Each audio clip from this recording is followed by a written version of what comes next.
मैं आज की तकरीब में तमाम शुरुका का It is a great pleasure to welcome everybody to this event on the launch of Ambassador Zamir Akram's book, The Security Imperative, Pakistan's Nuclear Deterrence and Diplomacy. By way of introduction, I would like to say a few words about the book, which I consider a superb account of Pakistan's nuclear policy and nuclear diplomacy and the evolution of Pakistan's nuclear deterrence. It fills a very wide gap on all these important issues. In the book, Zamir Akram describes the book as his personal experience spanning 38 years in Pakistan's foreign policy. But really, it presents for the first time the history of Pakistan's nuclear diplomacy, setting aside the narrative of Western scholars, mainly American scholars, and of Western countries. As he writes, it projects the Pakistani perspective and is a forceful rationalization of why Pakistan pursued the nuclear path and the transition from a civilian nuclear program to a weapons program. Throughout, Zamir Akram keeps global and regional events in perspective, such as Pakistan's relations with India, Afghanistan and China, the rise of terrorism, the impact of modern-day Taliban regime in Afghanistan. He deals threadbare with India's nuclear policy. And especially for me, it was very important that he deals at length with the impact on our nuclear policy of the 1971 war and the creation of Bangladesh. The war in East Pakistan showed critically and clearly that Pakistan could not rely on its alliances with the West for its security and had no other option but to go nuclear and to procure nuclear weapons for its security. As a result, with exceptional foresight, Prime Minister Zulfikar Ali Bhutto took the important decision of convening a meeting of Pakistan's nuclear scientists and gave them the task of speeding up both the civilian and military nuclear programs. Throughout, Zamir Akram keeps global and regional events in perspective, such as Pakistan's relations with India and Afghanistan and China, as I've already said. And he describes Pakistan's decision to conduct 5 nuclear tests in Balochistan on 28 May 1988 as Pakistan's finest hour.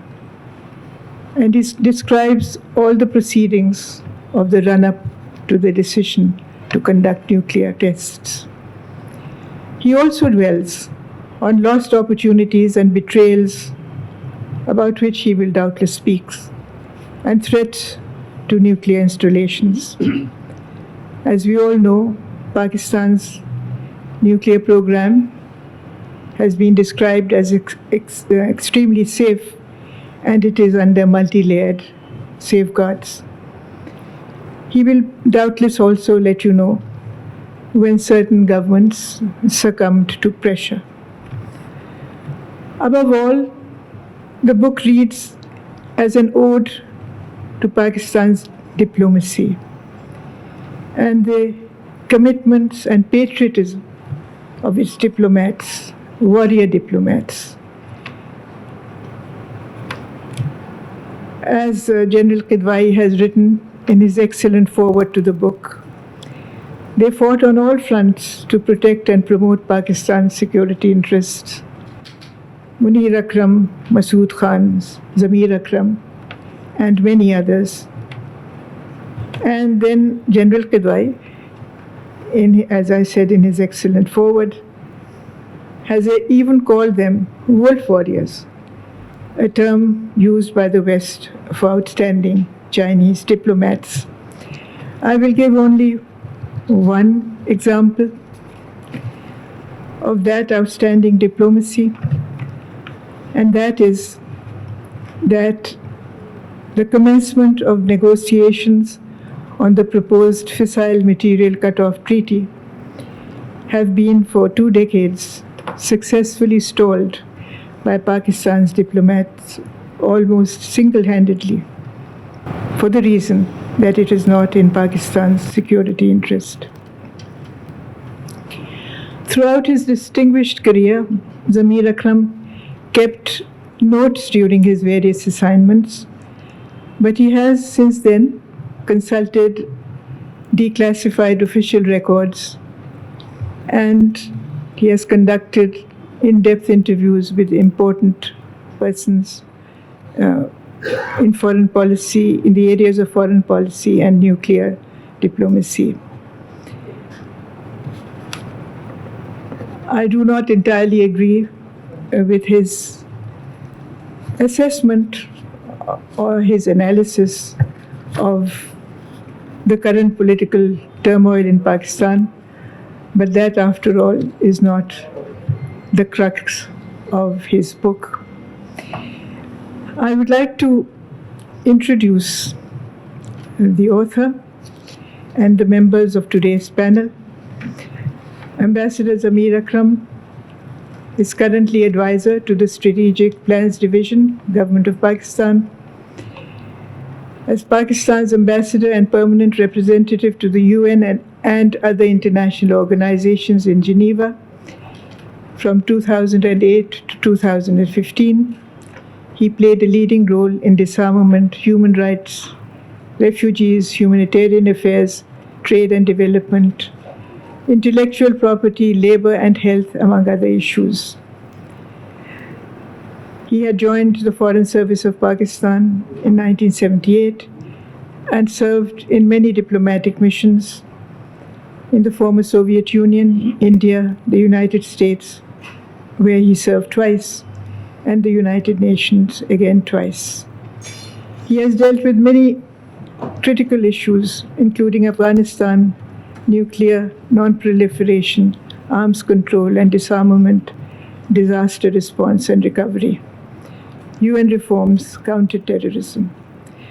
But for us it is in this institute, it is very important that he used to study in this library and do research when he was a student of international relations in the University of Karachi. And he was one of hundreds, I can say thousands of young people who, since the inception of this institute, have used the facilities of this library and our research outfit.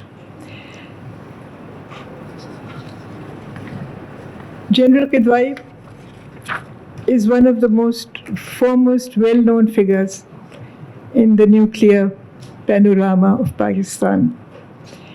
Since 2014, he is advisor to the National Command Authority. He is a much decorated soldier. He saw frontline combat action in East Pakistan during the war over there, and he was also a prisoner of war in India for 3 years, from 1971 to 1973.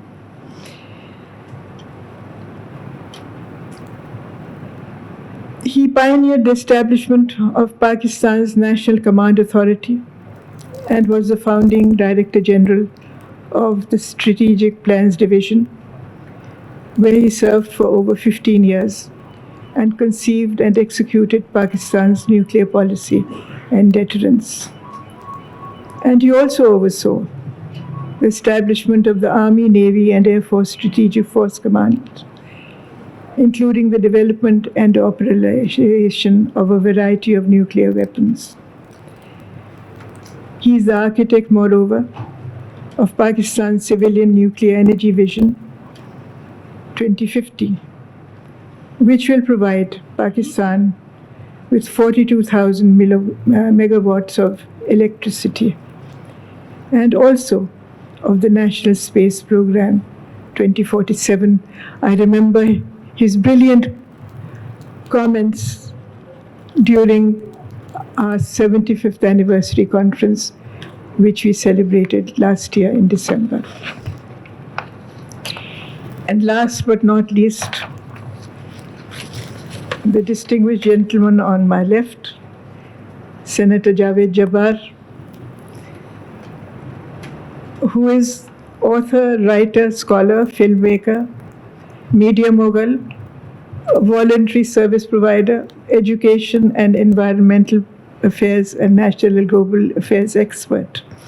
He has written 19 books. Maybe they've gone up since I numbered them. No number has gone up since then? 19. He's the author of 19 books, and he has received numerous national and international honors. And he is well known for the 110-minute documentary which he produced, titled Separation of East Pakistan, The Untold Story.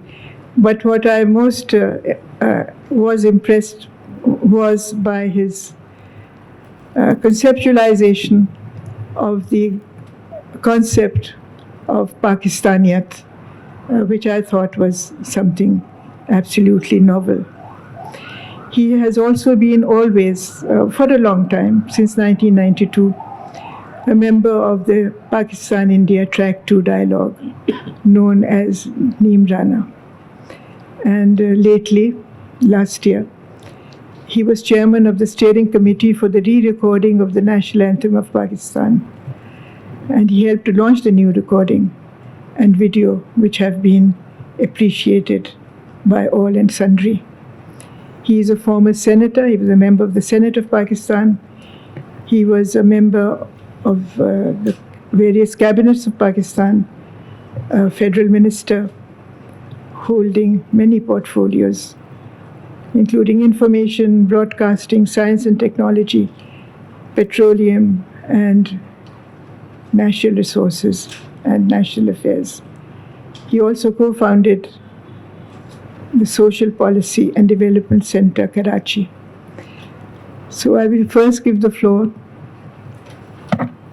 to General Kidwai. The floor is yours. Bismillahirrahmanirrahim. Ambassador Zamir Akram, Senator Javed, Jabbar, Dr Masuma Hasan, ladies and gentlemen, assalamu alaikum and good evening. I feel greatly privileged to have been asked by Dr Masuma Hasan and Ambassador Zamir Akram to speak at this book launch ceremony of Ambassador Zamir Akram's book titled Strategic Imperative, Nuclear Deterrence and Diplomacy. In fact, I feel doubly honored because some months ago, Ambassador Zamir had asked me if I would write the foreword to the book, which, as you might have seen, I did with the greatest of pleasure. I have known Ambassador Zamir Akram for nearly 2 decades now. We met for the first time in Washington in 2001 when he was serving in the Pakistan Embassy, and I, as Director General of the newly established Strategic Plans Division, the SPD, was accompanying the then Foreign Minister, late Mr. Abdul Sattar, in the early years of General Musharraf. 9/11 had not happened yet. Among much else on the agenda of that visit, briefings on the newly established nuclear command and control system in Pakistan in the form of the National Command Authority and the Strategic Plans Division, and the resultant strengthening of the safety and security of Pakistan's nuclear assets was a prominent agenda point. There was nothing classified about it. This was open domain information which needed to be publicized in order to provide reassurances all round that Pakistan's nuclear assets were secure and were being handled professionally. The then Minister or Deputy Chief of Mission, Zamir Akram, and Ambassador Malia Lodi took us around meeting and briefing whosoever they considered needed to be met and briefed. Amongst others, one prominent person I recall was the then chairman of the Senate Foreign Relations Committee, Mr. Joe Biden. This first acquaintance with Ambassador Zamir Akram thereafter gradually transformed into frequent professional interactions on strategic issues which overlapped our respective national responsibilities. International diplomacy and military strategies are two faces of the same coin. These operate best in harmony, and only then they create synchronized and synergized effects for national security and furthering national interests. I have always considered diplomacy to be the first line of defense against all types of international threats, particularly against Pakistan's nuclear program. And there was never a shortage of international threats, especially during the infancy days of the program. Pakistan's nuclear deterrence capability is the cornerstone of Pakistan's security and is central, if I may, to Pakistan's survival. You will probably agree with me if I say that this common wisdom is ingrained in Pakistan at the common man's level. The Pakistani street owns Pakistan's nuclear program. It gets terribly perturbed if it smells the first sign of a potential threat. You follow the current social media and you will understand what I mean. At the SPD, particularly, Ambassador Zamir would bear me out. We have always, till today, for 24 years, considered diplomacy and our first-rate diplomats as Pakistan's warriors at the frontier. Little wonder that Ambassador Zamir's great expertise and experience continue to enrich SPD's work as we hang on to him as our advisor in the last 8 years. Since Ambassador Zamir and I struck a chord of mutual respect fairly early, it was inevitable that the professional relationship would also transit strongly into personal friendship to include our families as well. I can say without hesitation that we count the Zamir family amongst our most valued friends. And this goes even deeper when we count Zamir Akram, the illustrious elder brother, the world-renowned Ambassador Munir Akram, with whom also I was greatly privileged to work in the early years. You can't find better professionals than the Akram brothers anywhere in the world. They sit without any doubt at the highest international professional rung. They have done Pakistan proud, and the world respects them not only for their professional acumen, but for their unflinching devotion to their country and its cause, and of course, for being such perfect gentlemen diplomats. Ambassador Zamir and I continue to work closely on and off to this day, even as I speak, on subjects of our common professional national responsibilities. He, the experienced nuclear diplomat par excellence, and the SPD taking care of the nuclear deterrence part. Both responsibilities converge nicely to create synergized strategic imperatives for Pakistan's national security and the resultant strategic stability in South Asia. Hence, the title of the book, Strategic Imperative, Nuclear Deterrence and Diplomacy, could not have been more aptly chosen by Ambassador Zamir. The title says it all. I would like to quote a few passages from the foreword to recall what I had to say there. Strategic Imperative is a fascinating story, professionally told, of how Pakistan diplomacy and our top-tier diplomats, always the first line of defense, provided Pakistan's nuclear weapons program with an international protective umbrella, the Great Wall, if you may. From its infancy in 1972 to its dramatic overnight transition from a covert capability to an overt demonstrated capability on the high noons of 28th and 30th May 1998. The earth-shaking tremors were recorded accurately in real time at worldwide monitoring sensors, including by the intricate network of over 300 monitoring stations of the Comprehensive Test Ban Treaty Organization, the CTBTO, where I was shown the graphic records during a visit. I think it was a proud day in Vienna. And then from 1998 onwards, the resultant diplomatic tremors had to be managed by Pakistan's diplomacy and brilliant minds like Ambassador Zamir Akram for over 2 decades, through the maze of sanctions and denials, up to the full maturity and operationalization of the program as a robust, operationalized nuclear deterrence force. a force which has literally outlawed major wars in South Asia and has secured Pakistan from India's kinetic, aggressive designs for all times. And all through these difficult years, Pakistan's outstanding diplomats were always in the forefront in keeping the wolves away. And Ambassador Zamir Akram, in a variety of appointments, whether in Pakistan at the headquarters, at the Prime Minister's Secretariat, or outside Pakistan in Washington or at Geneva, was at the center stage of events as Pakistan's diplomat warrior. I hope you would not mind if I use a term for him that is being grudgingly applied by the West for the smartest of Chinese diplomats, wolf warriors. And I think Ambassador Zamir fits the bill. He gave right back to everything that was thrown at him by Pakistan's international detractors, never compromising on Pakistan's interests. He has seen history closely and narrates it superbly from the advantage of not only enjoying a ringside diplomat seat, but also being a critical player at critical periods of Pakistan's nuclear history. As I mentioned, there were major professional overlaps between the SPD's work and Ambassador Zamir Akram's diplomatic responsibilities as Pakistan's permanent representative to the Conference on Disarmament, CD, at Geneva, as the nuclear program's first line of defense. Our work required the closest of coordination and synergy in order to get it right, despite the entire world except China lined up against Pakistan. There was no room for errors, and right we got it. Much of it because of the smart diplomatic circles that Ambassador Zamir Akram wove around the international hounds preying at Pakistan. Pakistan's crowning success has been at the Conference on Disarmament, Geneva, the commencement of negotiations on the proposed Fissile Material Cutoff Treaty, the FMCT, has been stalled successfully, almost single-handedly by Pakistan for over 2 decades, for the very straightforward reason that the proposed treaty is not in Pakistan's security interest, period. And for this, Pakistan's superb nuclear diplomacy, pioneered most ably by Ambassador Munir Akram, Ambassador Masood Khan, and Ambassador Zamir Akram, amongst others, deserves the highest accolades.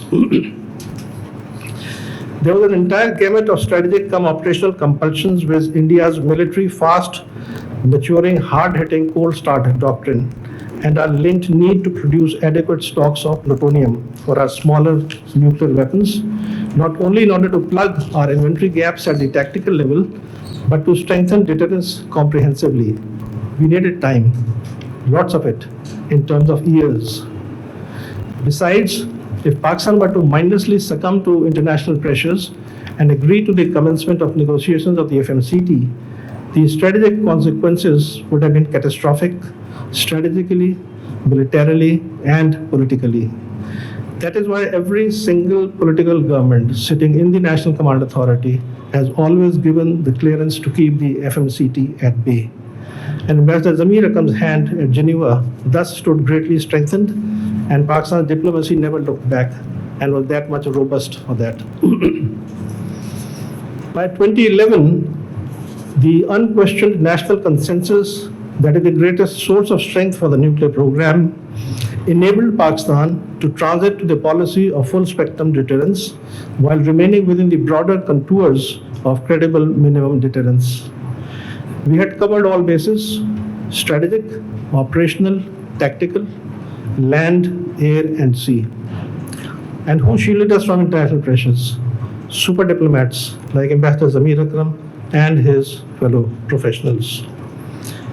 The strategic effects of Pakistan's nuclear capability articulated through its robust nuclear policy of full spectrum deterrence from 2011 to date, which Ambassador Zamir has so ably explained in his work, on the massive Indian military machine has been one of being progressively neutered to a point of being rendered quite irrelevant in South Asia's war-fighting paradigm. Consequently, India's military doctrines have been compelled over the last 4 decades to gradually adjust to the ground reality of a Pakistani full-spectrum deterrence capability, visible over the horizon in support of its strong conventional forces and duly integrated into Pakistan's deterrence and security strategies. India's political approach to Pakistan slowly also underwent a change because of the new reality As India's politicians reconciled to the futility of attempting to coerce Pakistan through direct strategies, India eventually had to adopt indirect strategies like hybrid warfare and fifth generation warfare to hurt Pakistan internally and on the western borders, a deflective reaction to Pakistan's nuclear capability. That Pakistan is finding a degree of incohesion and imbalance in responding effectively to the indirect Indian strategies ought to be a matter of serious concern to Pakistan's politico-military leadership. It was also because of Pakistan's developing nuclear capabilities that India's warfighting military doctrines, in turn, started to transit and tapering off in stages from General K. Sundarji's gung-ho, mechanize, mobilize and hit doctrine, laid out ever so cleverly in 1986-87 in the deserts of Rajasthan under the cover of the infamous exercise Brass Tacks, to General V.P. Malik's and General Padmanabhan's limited war under a nuclear overhang, as in the failed Operation Parakram of 2001-2, to the stillborn Cold Start doctrine, which got neutralized with the first test of Pakistan's Nasr missile as a tactical nuclear weapon in 2011, to the pathetic specter of General Bipin Rawat's fake strategic strike of 2016, and finally reduced to the humiliation of the IAF's Balakot strategic strike of 26 February 2019, which was anything but, and the resultant IAF losses when the PF struck back in full force the next day. Now, during these critical decades, as Pakistan's nuclear capabilities strengthened, generating the aforesaid strategic effects on India, Pakistan was indeed fortunate to have outstanding diplomats like Ambassador Zamir, who worked hand in glove with our strategic planners to ensure that the first line of defense would never be breached. And for over 5 decades since 1972, when the nuclear weapons program was first conceived, they have ensured successfully that the international environment would not create any detrimental effect on the nuclear scientists and engineers as they work day and night, year after year, to deliver on the assigned national task. Historically and strategically speaking, the reality is that the very basis of the conception and development of Pakistan's nuclear capability ever since 1972 has been to ensure that strategic balance with India will never again be allowed to be disturbed to Pakistan's disadvantage, that the bitter lessons of the disastrous 1971 war will be learned and not forgotten, and that the subsequent asymmetry in favor of the Indian military in certain critical areas of conventional forces will be rendered irrelevant because Pakistan has chosen to develop a robust nuclear weapons capability at the tri-services level as the great equalizer. Pakistan's nuclear program always was and will always remain India-centric. And today, 5 decades later, I can say with confidence that Pakistan's nuclear weapons capability has delivered successfully on its essential objective and purpose, deterrence of aggression by India, thereby ensuring peace in South Asia. No more disasters like 1971. Resultantly, one can be quite certain that major wars like the ones in 1947-48, 1965, 1971, and perhaps even lesser standoffs like the 99 Kargil war stand clearly outlawed in South Asia. However much India may want to attempt to tilt the conventional forces balance in its favor, Pakistan's robust nuclear capability of full spectrum deterrence will keep pace and ensure that the two nuclear powers will exercise restraint and responsibility whenever contemplating the possible employment of the military instrument in pursuit of political policies and objectives.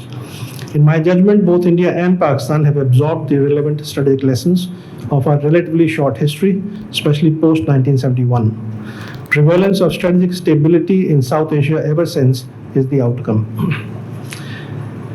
Having said all this, I will be amiss if I do not mention and acknowledge the monumental work in all of these 5 decades by Pakistan's nuclear scientists and engineers who were first challenged by the national political leadership in 1972 to develop a nuclear deterrent for Pakistan's security after the debacle of 1971. These selfless, competent scientists and engineers accepted the challenge, worked untiringly day and night, year after year, on the most complex of technologies and delivered with outstanding aplomb. While some of the prominent ones are household names, There's a huge number behind these famous names who are the silent, unknown soldiers and heroes of Pakistan nuclear program.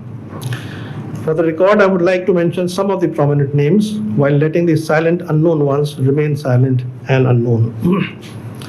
Chronologically, some names that will always remain at the top are Dr. I.H. Usmani, Mr. Munir Ahmed Khan, Dr. Abdul Qadir Khan, Dr. Ashfaq Ahmed, Dr. Samar Mubarak Mand, Mr. Parvez Butt, Dr. F.H. Hashmi, Mr. Irfan Birni, Dr. Ansar Parvez. From 1972 to 2022, 50 years to be exact, Ambassador Zamir has covered the long journey of the diplomatic side of Pakistan's nuclear program with considerable detail in this book.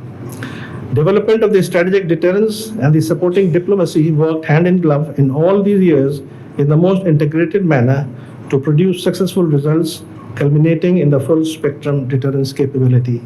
This synergized outcome lies at the heart of Pakistan defense and security.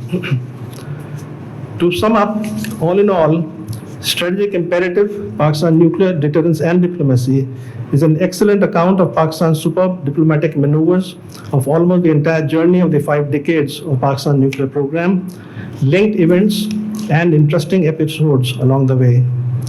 Ambassador Zamir was fortunate to be invariably there where the action was most of the time throughout his long distinguished career.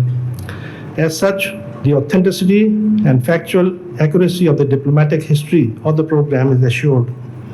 I think all Pakistanis owe our smartest salute to this diplomat warrior for not only being there for Pakistan whenever it mattered, but also for putting this historical account together for the benefit of posterity.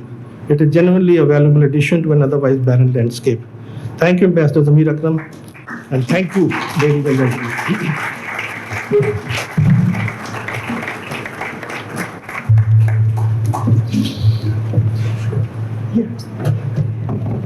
Thank you, General Kidwai.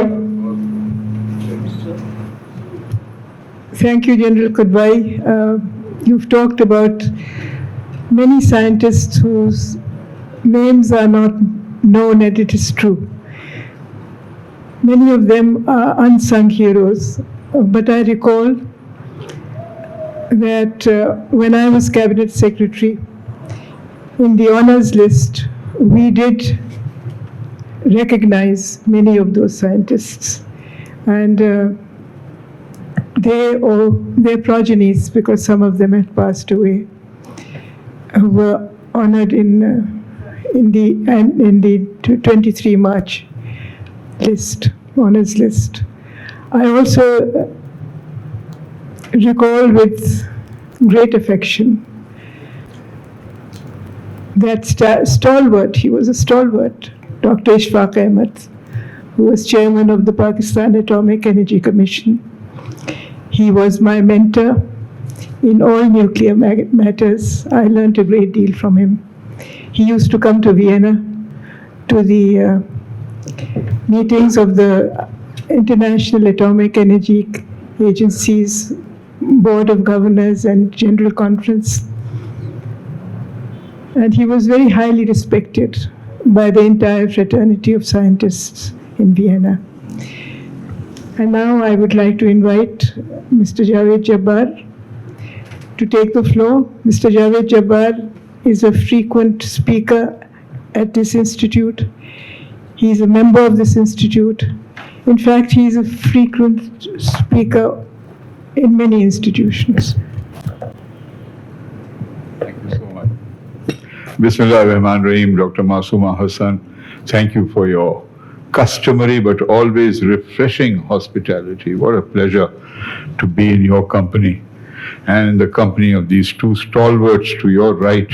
I've chosen to be on your left just to balance the ideological position. But those two gentlemen on my right are as thoroughly left as can be. I'm sure you don't mind left-handed writers, do you? Kidwai Sahab? Not a security threat, I hope so. Right. My heart is in the right place, I hope, which is actually on my left, because the heart is always on the left, isn't it? Isn't it? Yes. Achha, good. Well, thank you, Dr. Masuma Hasan. Really, it's a privilege and a pleasure. Mr. Zamir Akram's, may I say it with great understatement, a masterpiece, to be present at the launch of a masterpiece. And then to listen to Lieutenant General Kidwai, whose name is not as well known as it deserves to be, but in his remarks today is reflected the value and the depth and the extent of his contribution to this multifaceted, complex process of producing a weapon that can never and should never be used, ever. The world is full of ironies, but this is a weapon that should actually never be used. And of course, we have Uncle Sam to tell us all about it, after having achieved the dubious honor of being the only country in the world to have actually used this terribly murderous, un-Islamic, un-Christian, barbaric weapon, which of all other weapons perhaps makes no discrimination between the guilty and the innocent. Absolutely no discrimination. Violates all rules and principles of warfare. Kills flies or kills people like flies, and makes no bones about it. So what a paradox. I mean, we live in a world where so much effort has gone in to develop nuclear weapons and then to control their proliferation selectively. Can we forget Israel, which benefits from the willful neglect by the United States of a country actually developing nuclear weapons with and without US support? And not a word is said, not a word. Global media, otherwise so articulate, never talk about Israel's well-known nuclear weapons program. Focuses on Pakistan and his justifiable pride, without being chauvinistic or Islamic in the negative sense, if Islamic can ever be negative, Khuda na khasta. But as the only Muslim dominant nation state to have nuclear weapons, amongst our many other credits. But one wants to share the fact that before coming to the book itself, that if India, even if India had not tested in 1972-74, we knew 74, the smiling Buddha, what an obscenity. My God, look at the title chosen, the peaceful Buddha. Buddha, of all people, the epitome of peace and dignity, to use that name to camouflage the nature of the explosion. Even if India had not tested, we had an obligation to develop nuclear weapons capacity. And on the other, a spectacular failure to tell our story to the world. We find ourselves demonized, the irresponsible state whose nuclear weapons will probably fall into the hands of some so-called jihadis. Utter lie, complete misrepresentation. Pakistan's record of safety, security of its nuclear weapons and its peaceful nuclear installations is impeccable. And I want to again recount, as I did some time ago, that the director for nuclear safety, Masuma Sahiba, who was your guest, IAEA, and she publicly, Rossi, Dr. Rossi, Nielsen, Dr. Nielsen, Anita Nielsen, how she publicly acknowledged here in Karachi at the PC at the annual conference of the Institute. Yeah. She said, I don't know why Pakistan doesn't tell the world about how good is your nuclear safety safeguards, are your nuclear safety safeguards. So all these thoughts arise because we are here to pay tribute to an extraordinary book, as General Kidwai has so well done, because it is instantly a vital source of reference for a student of international relations, for a commentator, most of all for the media. With great respect, the media remain so uninformed about all the facets of nuclear weapons. They need to read this book.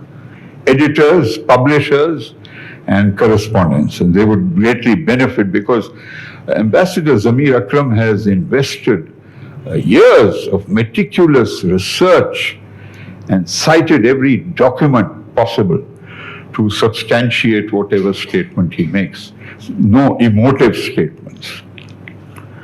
And particularly valuable because we know, because of our spectacular failure to use media and communication, how the disinformation network sponsored by India and as exposed by the European Union's Disinfo Lab studies, how systematically they've injected into global discourse disinformation on Pakistan's motives and on Pakistan's actions.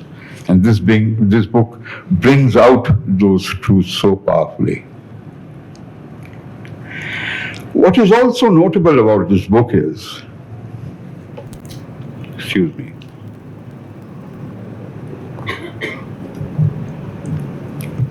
thank you for your patience, that it is probably the first book of so comprehensive a kind that is written by a Pakistani in Pakistan. There are other books, but none of them are as comprehensive. And there are other books written by Pakistani scholars with the vital difference that they enjoy the distance from Pakistan. They are ensconced in research centers and think tanks in Washington, D.C., in London, and they can afford to say things which otherwise a Pakistani living in Pakistan may not want to say. But this is what makes the book very courageous. Courageous because it does not need the protection of a foreign country or a think tank to do it. This is an individual. And he wrote it without being on the staff of some institution which was also supporting him. As an individual committed to Pakistan's best interests, conducting his own research and getting it to be completed and writing a comprehensive narrative. The genesis of Pakistan, the genesis of this incredible, beautiful nation state we live in, the insecurity we were born with, and then this, I don't want to use the word mantra, it's an import from our neighbor next door, but this constant refrain, Pakistan is a security state, it's not a welfare state. How could we have become a welfare state? Crazily constructed, two wings separated by 1,000 miles of hostile territory. Our neighbor doesn't want us to exist for 6 months, according to Sardar Vallabhbhai Patel. And another neighbor, beloved Afghanistan, doesn't recognize our border. So you think we're going to be a secure state?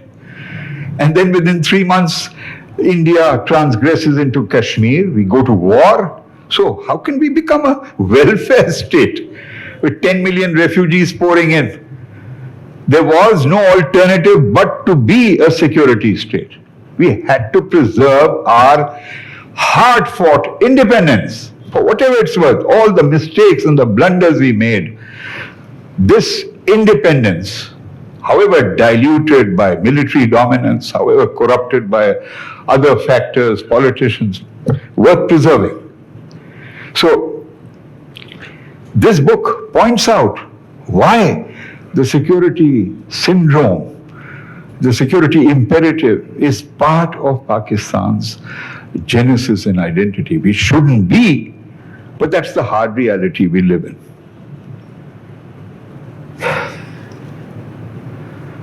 I mean, I compliment him for this excellent research that he's conducted and his direct participation. He's not writing as an outsider, he was there as a note taker before he reached the height of being ambassador. So he was listening. I remember once visiting Washington, D.C., and he was obliged to be polite to me because I was a member of the cabinet. Bichara, I could sense his suffering. कि इस अक्लमंद cabinet minister को receive भी मैं करूं airport पे और conduct करूं अंदर. But he bore it with great dignity, and I was very enthused by his demeanor and his self-confidence and his quiet self-assurance. And I compliment the publisher, Paramount Books, for taking the risk. Don't be surprised, Mr. Iqbal Saleh Mohammed, if you receive a visit from someone in, you know what, that institution with those 3 letters. Welcome, good. And all the effort that you made, and then at Sumbul, it was not easy to, process so many facts and pages together and print them in an age when the price of paper has gone phenomenally up. And surely Dr. Masuma Hasan will prevent anyone from leaving the premises until you buy a copy of the book. Huh? 30 already?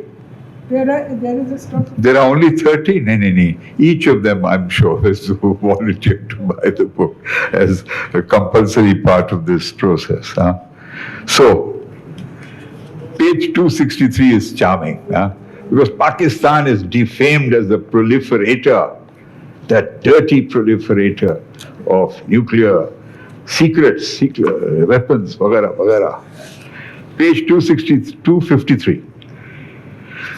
The book has 14 parts and 140 chapters, but don't make that become so ominous as disincentive to read. Reads very well, they're short chapters. Indian proliferation record. Thanks to the media, you never hear about India being a proliferator. You hear about Dr. A.Q. Khan, you hear about Pakistan, and our media, I'm sorry to say, most of them just parrot what the Western media say. They don't do their own investigative research. And page 253, pe Indian proliferation record, Ambassador Zamir Akram points out how Iraq was supplied covertly with nuclear weapons capability related equipment and advice, and our beloved neighbor Iran also benefited from India's proliferation, rarely ever reported. And the ultimate icing on the cake, guess what?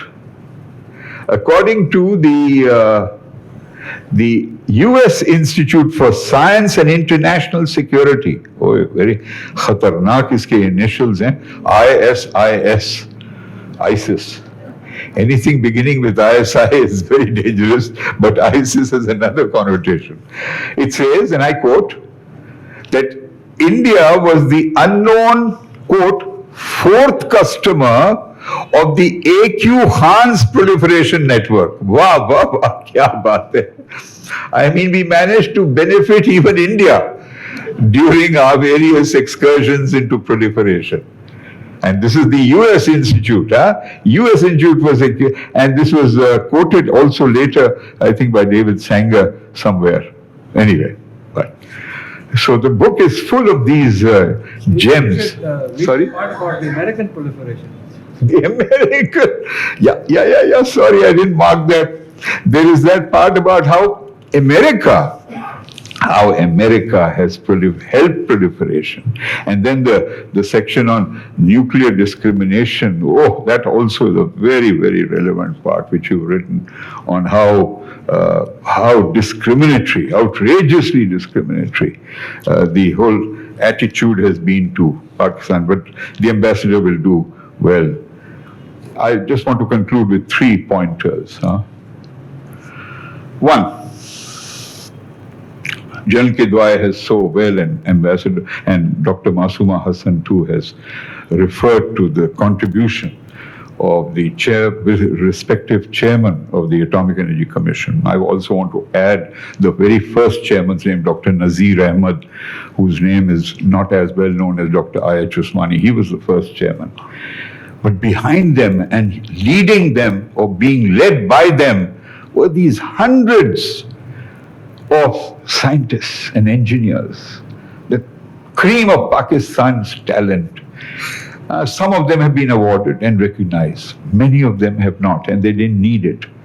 They show the intelligence and the extraordinary abilities of Pakistanis, the unsung heroes.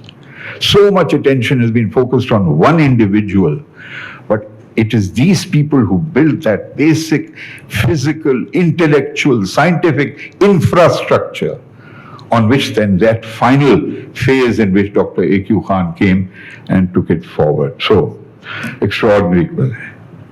And then, second, what a good example of civil-military collaboration. भाई भाई की तरह कोई problem ही नहीं है. GHQ को कोई problem नहीं है. PAEC के बाद साथ बात. It's not just kahuta. It is this perfect synergy. हालांकि, of course, the military likes to call the shots, but it is Pakistan's diplomats who alone have the sophistication, the knowledge, the ability to craft language, nuance, detect a mind that the Indians have laid in some draft document. No average person can do it. Even a military mind can't do it, however capable it. It has to take diplomats. And we are blessed with some of the best diplomats in the world. And these two brothers are fine examples of this. Except one instance which he points out so aptly. 2008. Kidwai Sahab also regrets it now. 2008, what happens with that nuclear waiver given to India and our failure to coordinate then was terrible. If we had done it, we could have prevented this outrageous discrimination by the United States in favor of India. But in the question answer, and Zamir Sahab will bring that out better. And I will conclude there and congratulate the ambassador. Thank you, Dr. Masuma. Thank you, Dr. Kidwai, for your very insightful forward. Thank you for your patience.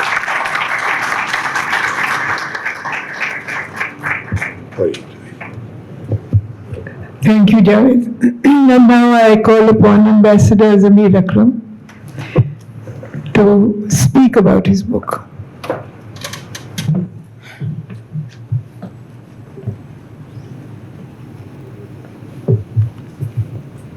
Thank you. First of all, a really, truly heartfelt thanks from me to all of you for being here and honoring me and the launch of my book with your presence. I know that you have taken time out of your other commitments, and it's deeply gratifying for me that you are here to encourage me with what this launch of this book. I'm especially grateful to General Said Kader, who has taken the trouble to come here today. I'm deeply grateful to you, Uncle, and I'm happy that you're here. A few introductory words of thanks. First of all, to Dr. Masuma Hasan for readily agreeing to launch the first event to launch my book from here. This is the premier think tank in Pakistan, the oldest think tank in Pakistan, and she obviously has done a wonderful job with this organization, which is truly highly respected.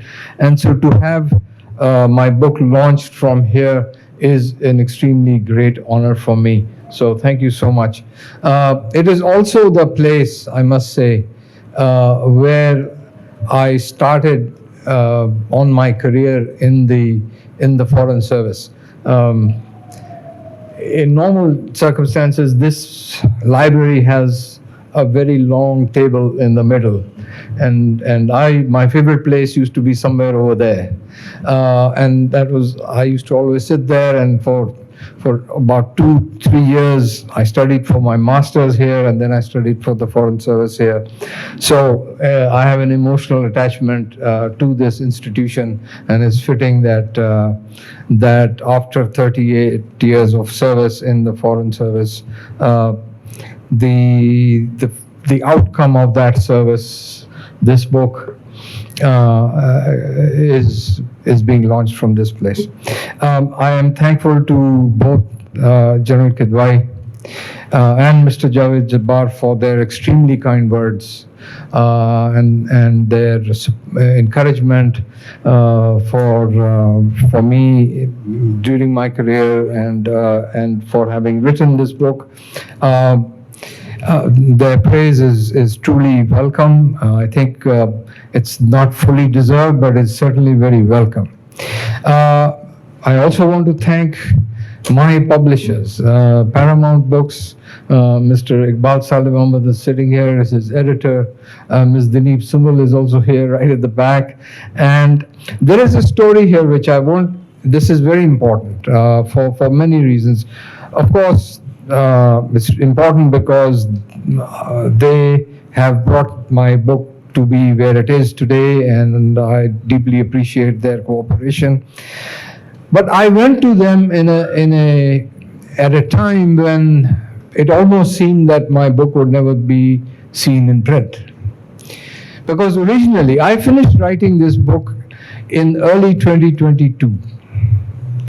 And during that period, I had already been in touch, and I must say this openly. It may hurt some people's feelings, but my first publisher of choice was the Oxford University Press. And they had completed the process. They have quite a lengthy process to review the book. There's an initial reviewer, then there are 3 reviewers, 2 of them are Pakistanis, 1 of them is from abroad, preferably an American or a Brit. And after that is completed, the proposal is sent to Oxford University, where it is supposed to be approved, and I was told that approval is a formality. But I always had a nagging feeling when that approval didn't come, because it normally would have come in a month's time max. It took 3 months, and then 4 months. Finally, the person with whom I was dealing with in OUP, she said that, look, we understand you've been very patient. I'm very sorry, but I don't know why we haven't got the clearance from Oxford. I was not surprised, because what's in that book? And what's in that book is not something the British would like to be associated with, because they might have to answer to their American cousins. This is a problem that motivated me to write this book in the first place. To write something which would be a counter narrative to the narrative that had been built up about Pakistan's nuclear program, especially in the Western media, the Western think tank community, and all of this has been driven and continues to be driven by the official sources in the government. So before I come to the book itself, yesterday I had a chance to. We were sitting. Me and my wife were sitting having dinner, and as it happened, we were alone, waiting for my sister and brother-in-law to join us. And so she said, what are you going to say tomorrow about your book? So I said, I don't know yet. So she said, you should actually, since it's such a serious subject, you should say something humorous to lighten up the atmosphere. So I said, look, this is a book about nuclear weapons. How can you expect me to say something funny? So, but no, but there is an incident that I want to recall, which kind of exemplifies the environment in which this book exists. When I was involved in Geneva as the permanent representative in the Conference on Disarmament, and we were opposed to this American proposal to begin negotiations on a fissile material cutoff treaty.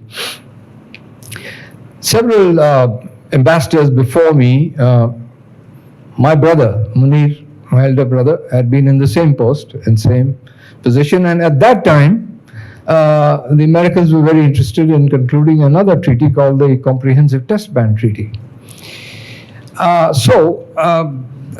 this particular time, when the Americans realized that I was being difficult and not agreeing and blocking the adoption of the agenda to begin negotiations, so the American ambassador, who knew Munir and also knew me, she said that we thought Munir was bad enough, but you're worse. So I said, you haven't met my wife yet.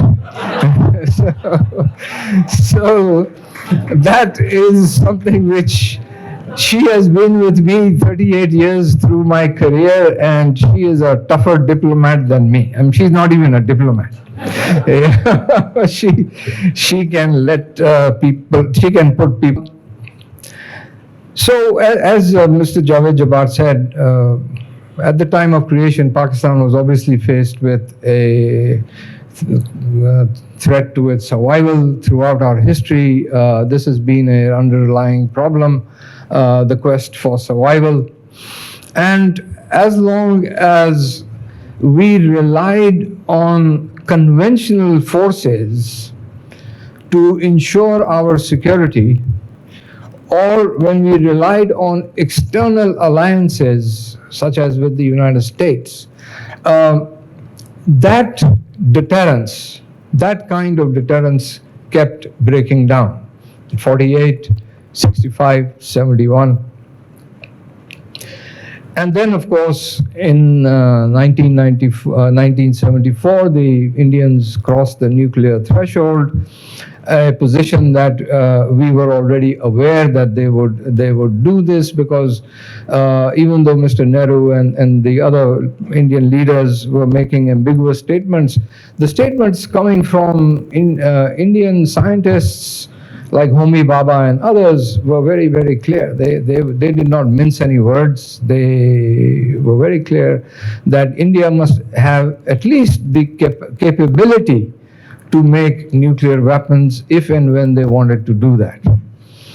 And so within our own system, perceptive people also realize that this is an option that we cannot renounce ourselves. So by the time that 1968-69, when the nuclear non-proliferation treaty was concluded, we were in two minds, because there were people within the system that said we should sign the treaty because that would give us access to civilian nuclear technology, but there was others who were reluctant, and so the decision was, let's see what the Indians would do. And of course the Indians rejected the treaty, and then we conditioned our signature to Indian signature, and so that was a prescient decision.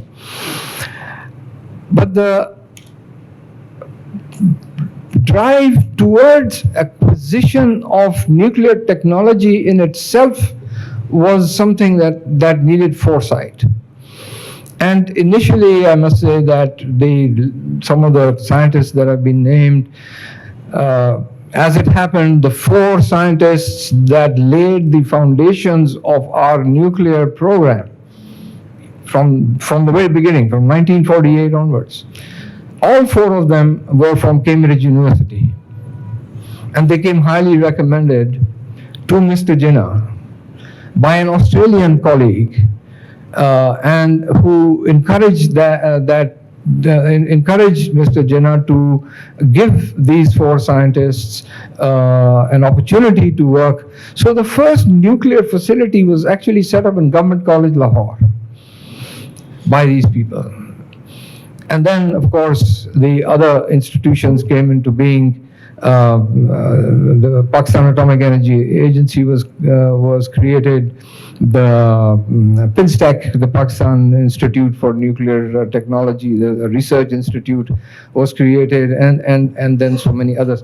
The important thing was that these institutions, small institutions, actually trained the people who would then be in a position to take over when we transited from a civilian program to a weapons program.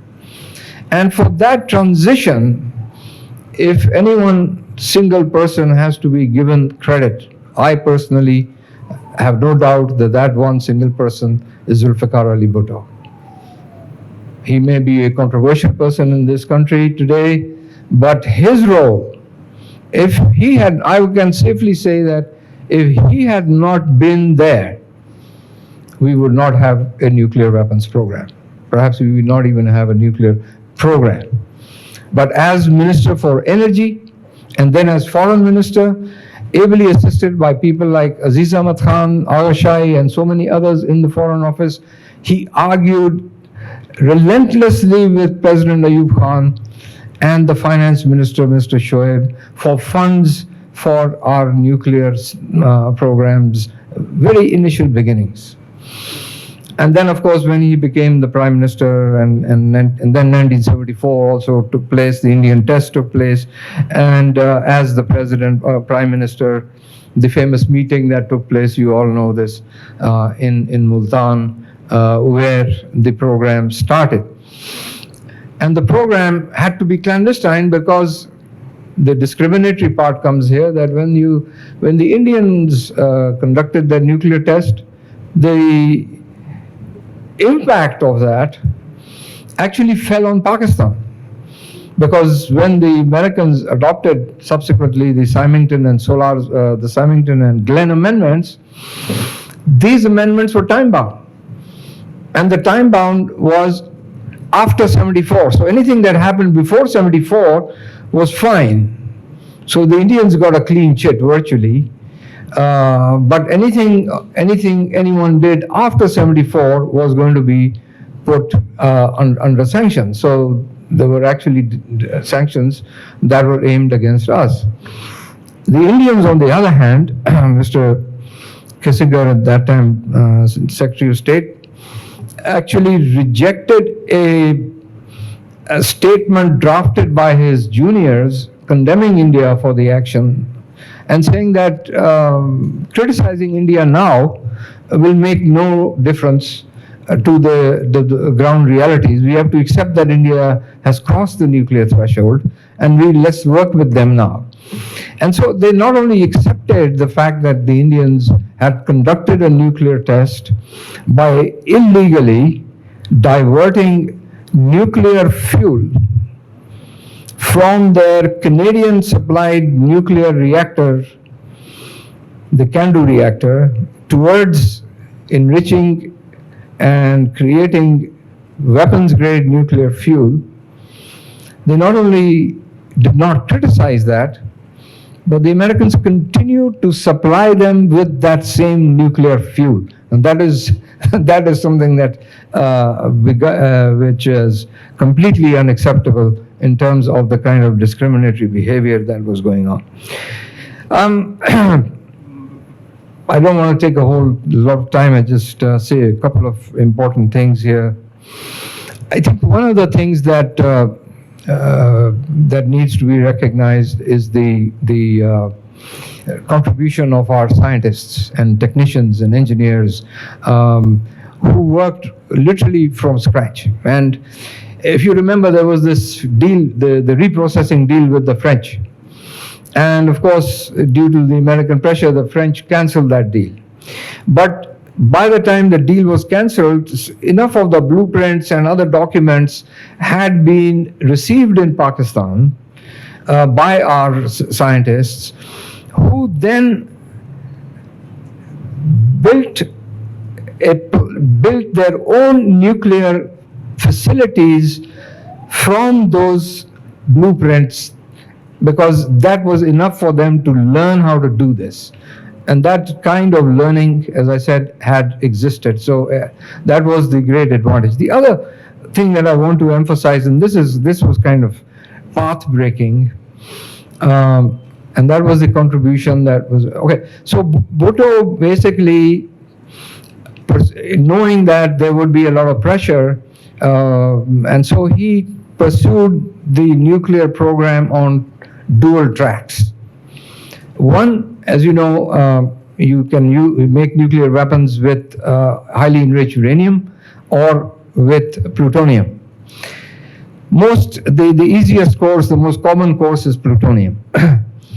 So he tasked the Pakistan Atomic Energy Agency, PAC, to work on the plutonium track, whereas working with Dr. A.Q. Khan and the KRL, they proceeded on the uranium track. Now, the uranium track was an important development, because up to that point, uranium had been enriched only up to the point where it can be used to generate electricity. But Dr. A.Q. Khan's argument was that if you continue to enrich it, you can enrich it to above 90% so that it becomes weapons grade usable.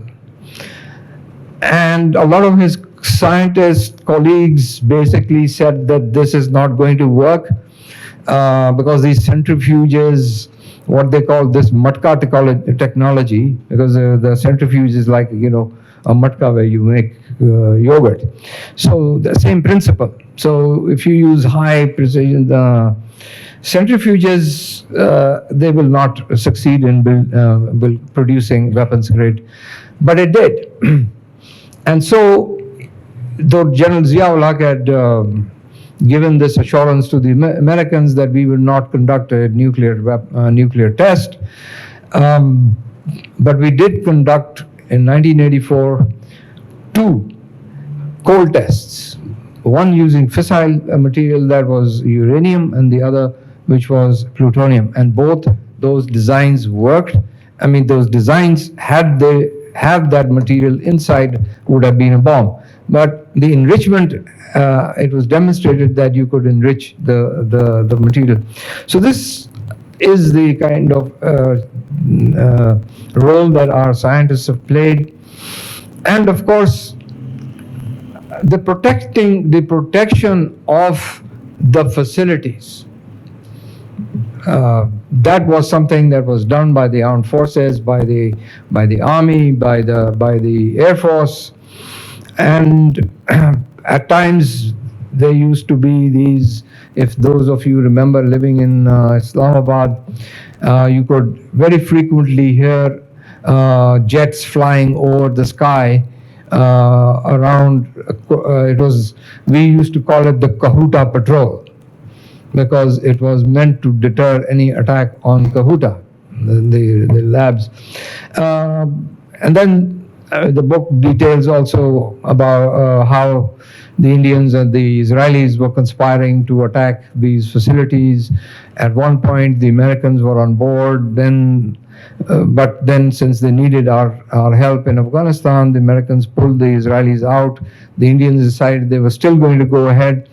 That's when President Zia-ul Haq sent them a message that if you can attack our nuclear facilities, we will respond. And that led to an agreement not to attack each other's nuclear facilities, among other things. So this is also some of the things that have been read. There were downsides as well. Senator Javed Jabbar mentioned that, and so did General Kidwai, about our inability or our political leadership caving in to American pressure in 2008, as a result of which we did not proceed with our objective of opposing and working with China to oppose the waiver that was given to the Indians for civilian nuclear cooperation and the NSG agreements that the Indians were subsequently able to sign, which have obviously helped the Indians increase their nuclear arsenal. And then I think the point that needs to be made is how even after 98, when we attained, both sides attained nuclear deterrence through mutual assured destruction. And here it's very important to realize, which I start with actually in my book, that the purpose of nuclear weapons is not to fight wars. The purpose of nuclear weapons is to prevent wars. So the purpose of Pakistan's nuclear capability is to prevent the outbreak of war with India. And that's precisely what the Indians did not like after 1998, and that's why they came up with this doctrine called the Cold Start Doctrine, in which they thought that there is room to fight a conventional war using India's advantage in conventional numbers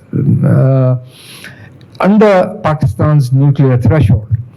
Some of the more sober and sensible Indian generals, like Raghavan and others, pointed out at that time as well that this is nonsense because you don't know where Pakistan's threshold is, and you will never know where Pakistan's threshold is. So to assume that you can fight this under the threshold is not going to work. But on our side, we were also aware that there are gaps.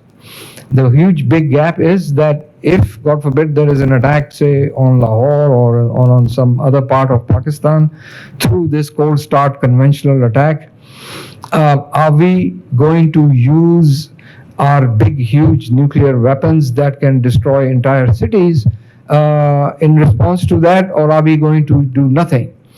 And so that was the gap. How do we respond to a small conventional attack on our borders, which does not present Pakistan with a existential threat, but is certainly a threat to the territorial integrity and sovereignty of the country. And so that was the gap that had to be filled, and that was filled by the evolution of our strategic thinking, which is called full spectrum deterrence, which is to be able to deter India at the operational level, at the tactical level, and at the strategic level. And the person who should be credited with that doctrine of full spectrum deterrence is this gentleman, Mr. Khalid Kidwai. So today, but is the game over? No, and that's how I end the book, by talking about future challenges.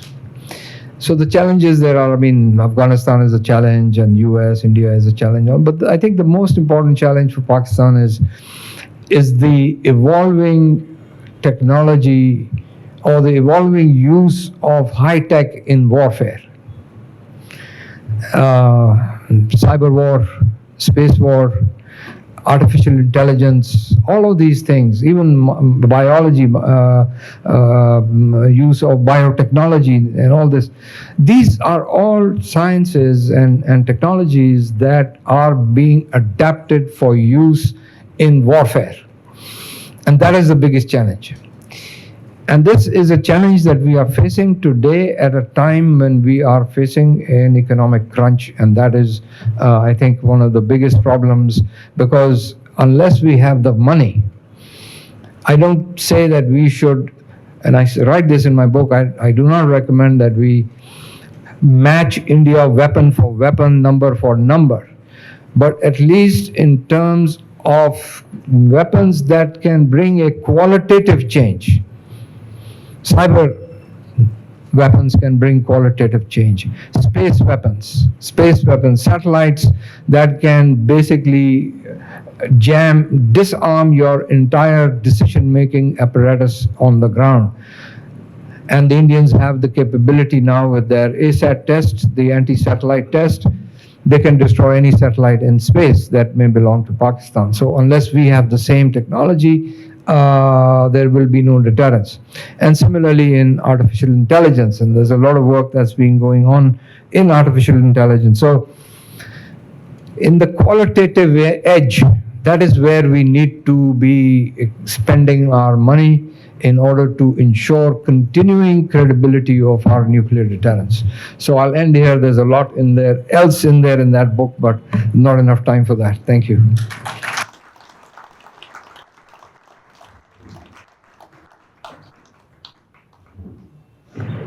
Thank you, Zamir Akram Sahab.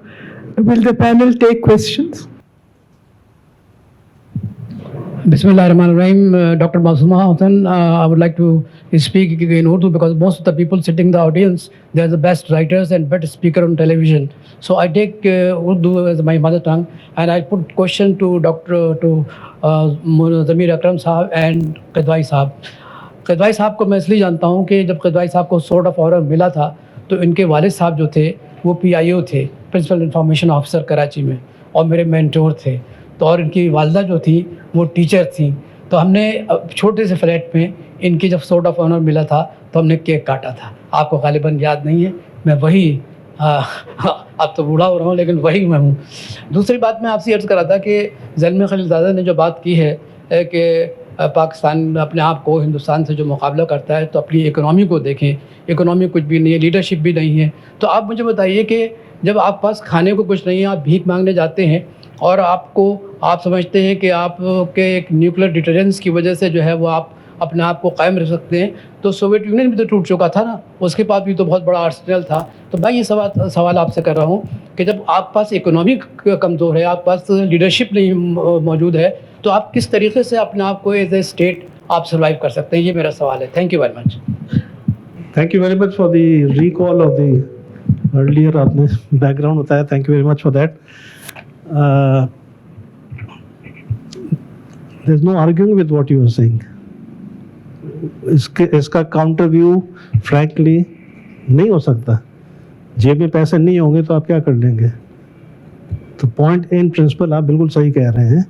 Economy जब तक आपकी इस काबिल नहीं होगी कि वो आपकी सिक्योरिटी को सपोर्ट कर सके, आपके वेलफेयर को सपोर्ट कर सके, वेलफेयर स्टेट और सिक्योरिटी स्टेट की जब्बार साहब ने बात की है, तो प्रिंसिपली तो आप बिल्कुल सही कह रहे हैं कि इकॉनमी ख़ास तौर पे जो करंट क्रंच है, we been limping along all these 75 years, लेकिन currently yes, it's a very severe crunch and one can only hope that it's a passing phase और ये गुजर जाएगा इंशाल्लाह, 1-2 साल में 4 साल में गुजर जाएगा।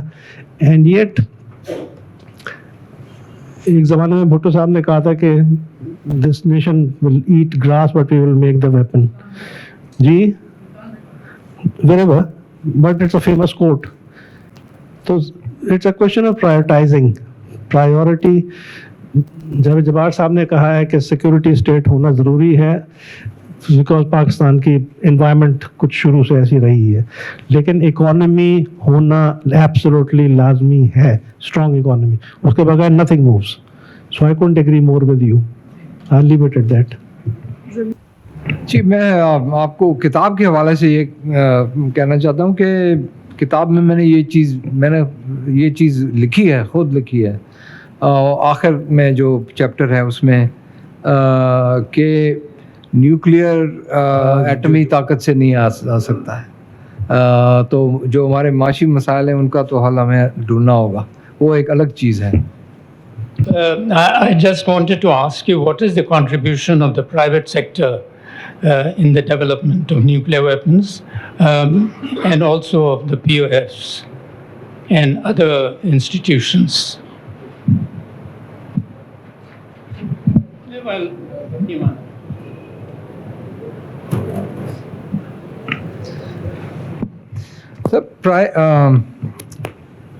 because of the secret nature, private sector का बड़ा लिमिटेड रोल रहा है, लेकिन रोल है.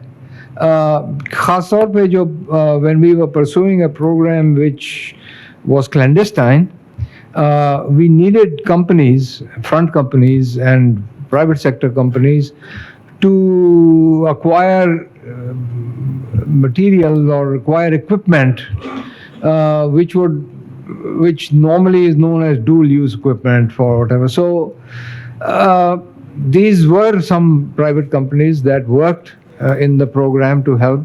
Or POF ka bhi tha because of the ordinance that was required and all those kind of developments that needed. So they were also involved in this thing.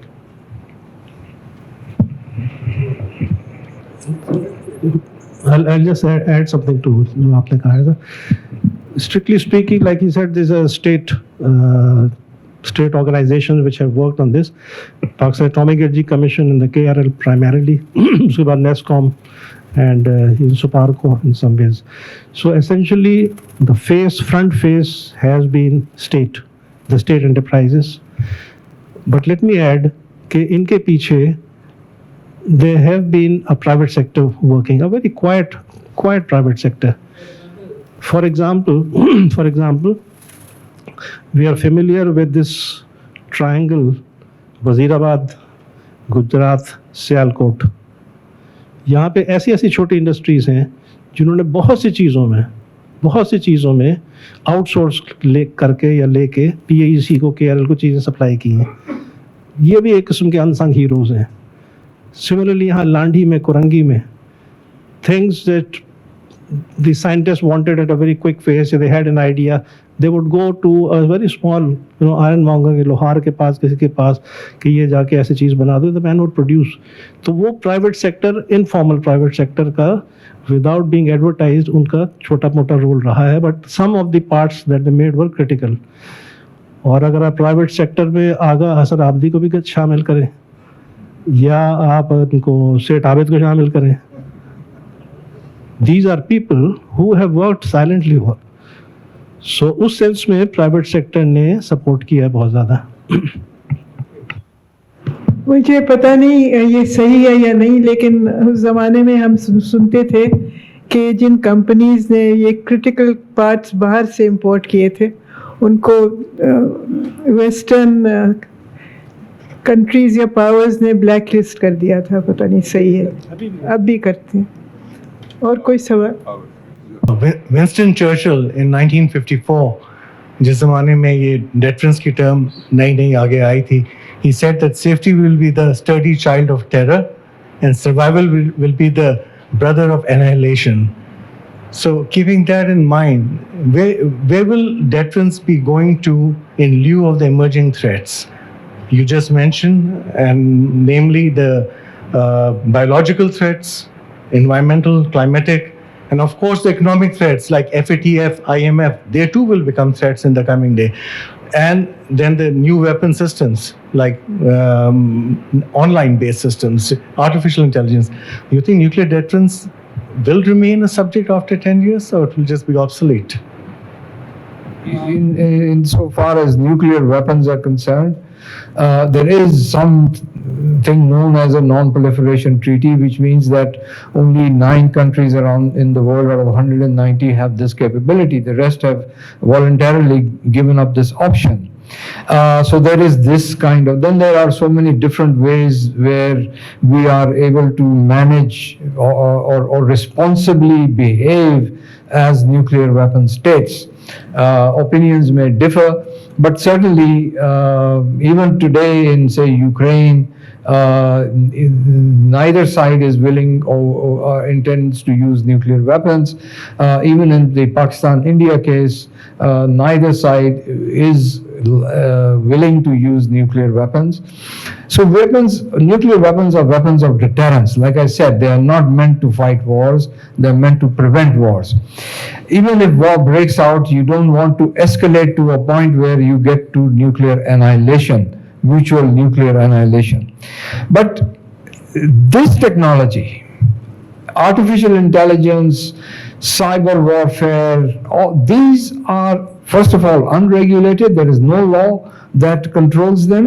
Secondly, they do not cause destruction on a massive scale like nuclear weapons do, so they are more likely to be used.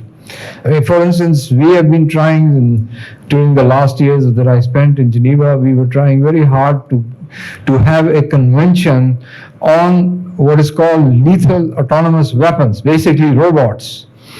But the industrial countries are not ready to accept any kind of a ban on the development of war-fighting robots, because in their thinking in the long term, wars are going to be fought by robots. And there is no legislation, there's nothing. There's no agreement on how we're going to control it. So those are the more dangerous weapons, which the Americans now, if you read their latest national security strategy, calls non-nuclear strategic weapons. Okay, that's what they're called now, non-nuclear strategic weapons.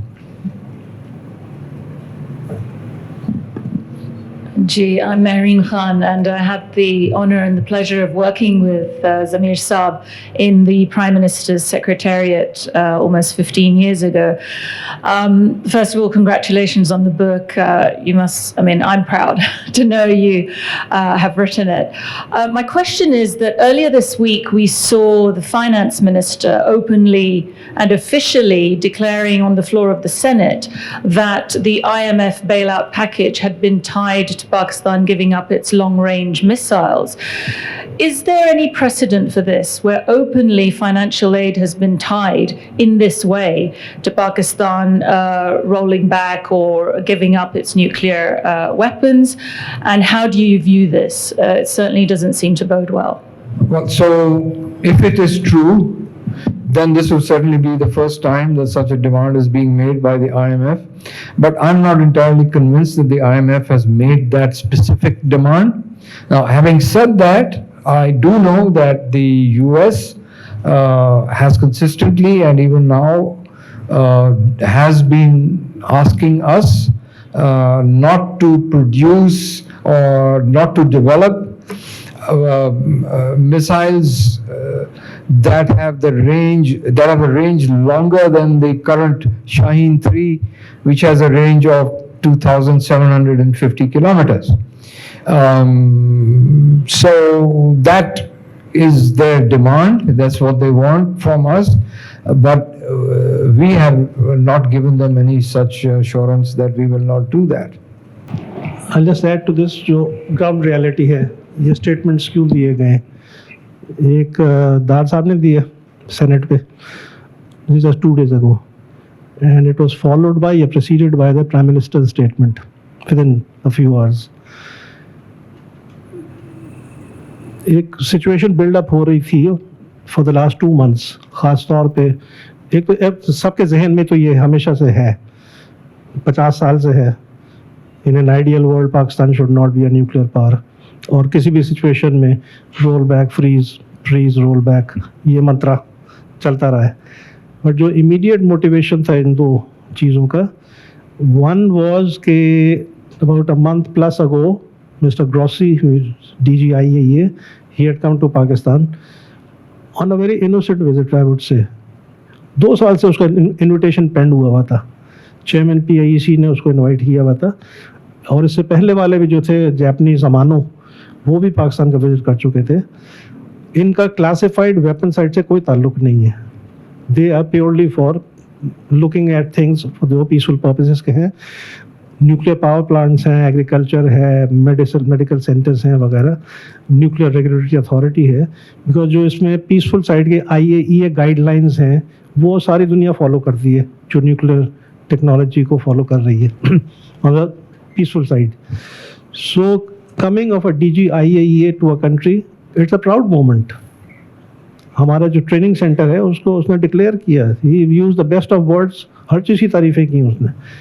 अगर ये crisis ना हो रहा होता जो IMF का हो रहा है, it would have gone as well as अमानोज विजिट वेंट.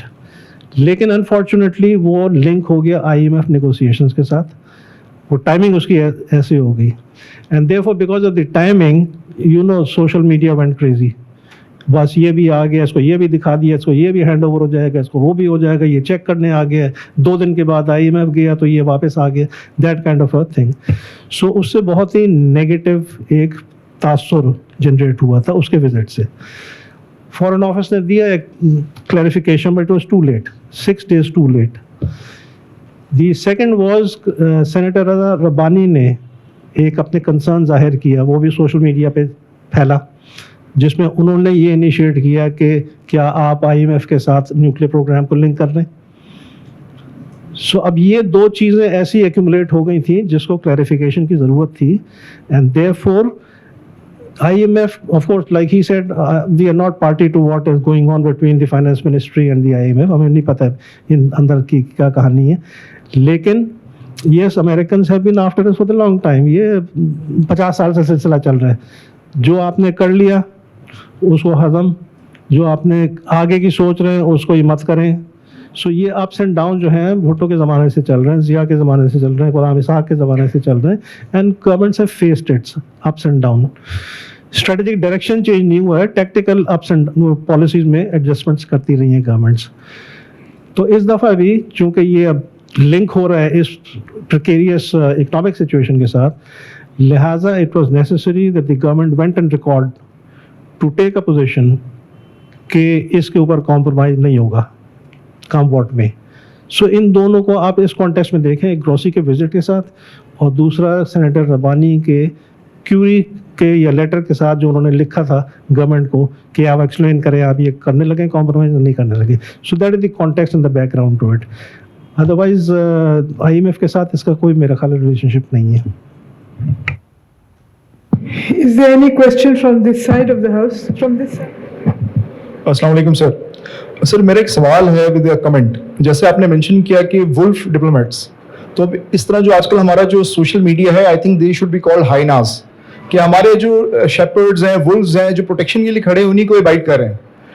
और उसके लिए कोई प्लानिंग डिवीजन होना चाहिए, सोशल मीडिया प्लानिंग डिवीजन बनना चाहिए, कि वो जो है ना, जिसको कुछ भी नहीं पता, वो जो है ना, they started commenting on very important जो इश्यूज हैं हमारे जो मुल्क के कंसर्न है.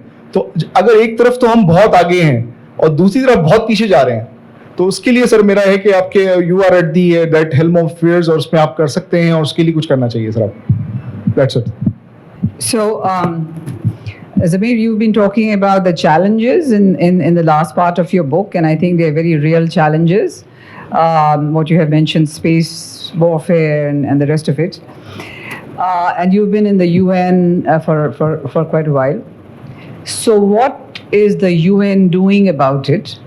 And so they should look ahead, like you named the challenges, but I'm sure that the UN is much ahead and they can foresee what could happen with artificial intelligence and the rest of it.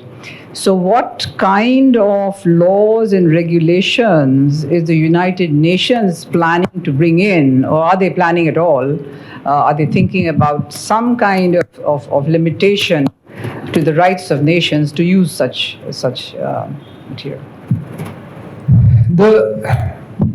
Well, the UN is obviously, as you know, composed of nation states, and whatever the UN does is what the member states allow the UN to do. So far, all these issues have been discussed in various fora. Everything from the Security Council to the Conference on Disarmament, to this another forum called the CCW, which deals with certain kinds of weapons which are especially lethal, etc. It's a long title. These are some of the forums where the international community has tried to come to grips with these issues. Now, obviously, there are different perspectives on everything, whether it is on space. Now, if you take space, there is already existing treaties on space, such as the Moon Treaty, the other treaty on celestial bodies, etc. Basically, what they say that that this is the common heritage of mankind. Another treaty says that you cannot conduct nuclear tests in outer space or on celestial bodies, and that there should be the COPOS, which is the UN's organization for cooperation in outer space. So these organizations are there for the international community to work together. At the same time, in the UN as well as in the Conference on Disarmament, countries like China and Russia have put forward several proposals like prevention of an arms race in outer space. But actual negotiations on these treaties to conclude agreements on how we will manage space have not progressed so far. And the reason is because there are divergent interests of especially the major powers. So the Western countries, the US, UK, and some of its EU and others have now come up with an approach called responsible behaviors in space. And what that actually amounts to, if this idea of responsible behavior in space is accepted, then what it will amount to is that those countries that are already space capable, they will remain space capable, and everybody else will renounce their ability or their development of technology to go into space, and that there should be some international organization which will manage space and ensure that the benefits of space are equally distributed, etc., etc. Now, again, that's an idea, that's a UN resolution. It hasn't really moved very far, but it is seen as a move to basically cancel out the Russian-Chinese proposal on prevention of an arms race in outer space. And for us, for Pakistan, of course, we have to tread very carefully on this, because while we do not want militarization of space, and for that reason we support the Chinese and Russian proposal, but at the same time we cannot accept something which the West is suggesting, that is responsible behaviors, which would mean that we renounce, for instance, our ability to send a satellite into space.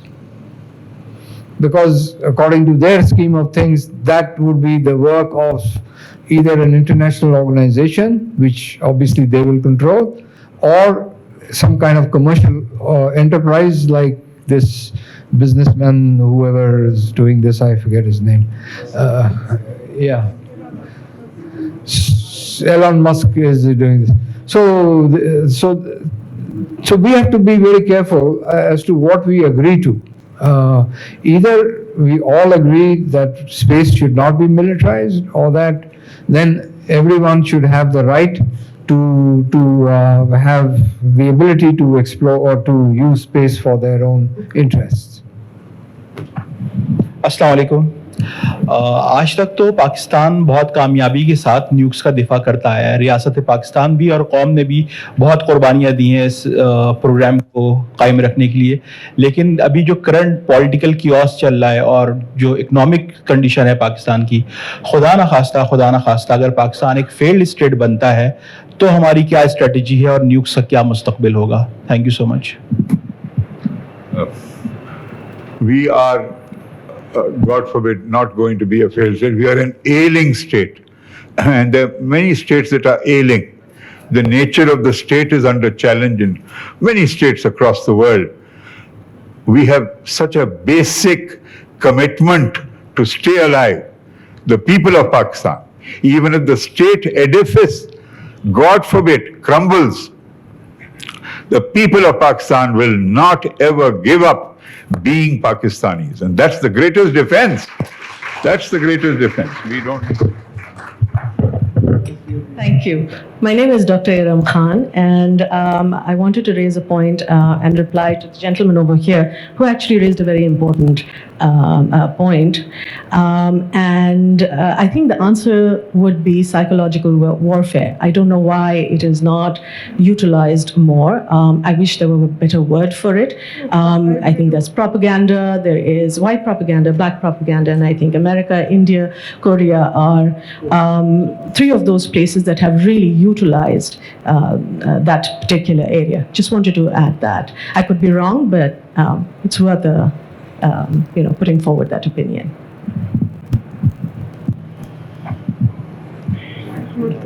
Thank you very much for your enlightening views.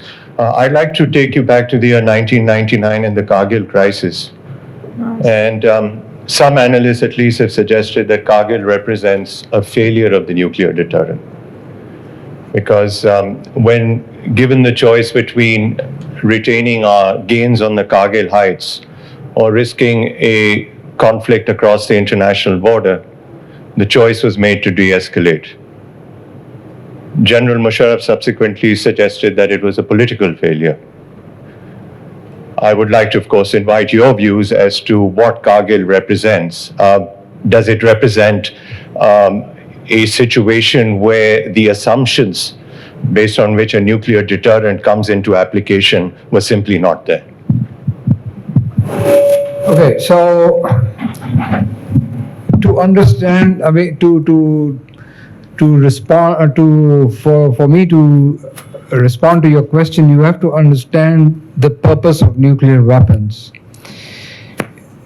The weapon is meant to ensure the safety, territorial integrity of Pakistan. We could not have conceived, neither India nor Pakistan could have conceived the use of such weapons for the sake of some positions on the mountains in the Kargil region. So the risk to Pakistan's security did not exist. Similarly, the Indians did not see any risk to India's security as such. They saw it as a clash on the borders over points which they claimed belonged to them, that was under their control, and they wanted to regain those claims.